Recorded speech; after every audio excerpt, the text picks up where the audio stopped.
ഈ പ്രവർത്തനത്തെ എല്ലാവിധ ആശംസകൾ നേർന്നുകൊണ്ട് ഞാൻ എൻ്റെ വാക്കുകൾ നിർത്തുന്നു. നന്ദി, നമസ്കാരം. അടുത്തതായി ആശംസിക്കുന്നത് മട്ടന്നൂർ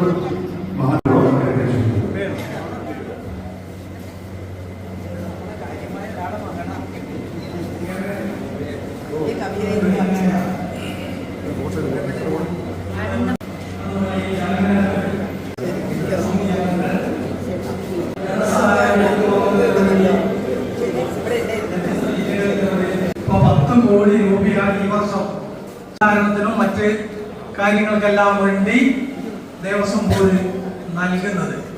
മലബാറിൽ ആദ്യമായാണ് ഇങ്ങനെ ഒരു ചടങ്ങ് തന്നെ സംഘടിപ്പിച്ചതെന്ന് വിജയ് സാർ പറഞ്ഞു. ഇപ്പൊ ഇന്ത്യയിൽ ഒരുപാട് ക്ഷേത്രങ്ങളുണ്ട്. ഇന്ത്യയിലെ ക്ഷേത്രങ്ങളോട് സമ്പന്നനായിട്ടുള്ള വെങ്കടാചലപതി എന്ന് പറയുന്ന ഒരു ക്ഷേത്രമുണ്ട്. അവിടെ കുമിഞ്ഞുകൂടുന്ന സമ്പത്താണ്. പക്ഷെ ആ ക്ഷേത്രം പോലും ഇങ്ങനെ ഒരു നിലപാട് കൈക്കൊണ്ടിട്ടില്ല.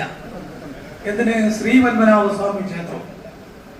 അപ്പൊ നൽകാത്ത ഒരു കാര്യമാണ് ഗുരുവായൂർ ദേവസ്വം ബോർഡ് നടപ്പിലാക്കിയത് എന്ന് കാണുമ്പോ അതിനകത്തുള്ള സന്തോഷം എത്ര പ്രദേശങ്ങളിലെല്ലാം നിത്യപൂജക്ക് പോലും വഴി ലഭിച്ചാൽ മലബാറിൽ ഈ വിഷയം ചുരുക്കത്തിൽ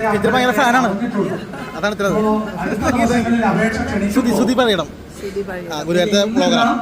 400ഓളം ക്ഷേത്രങ്ങൾ മാത്രം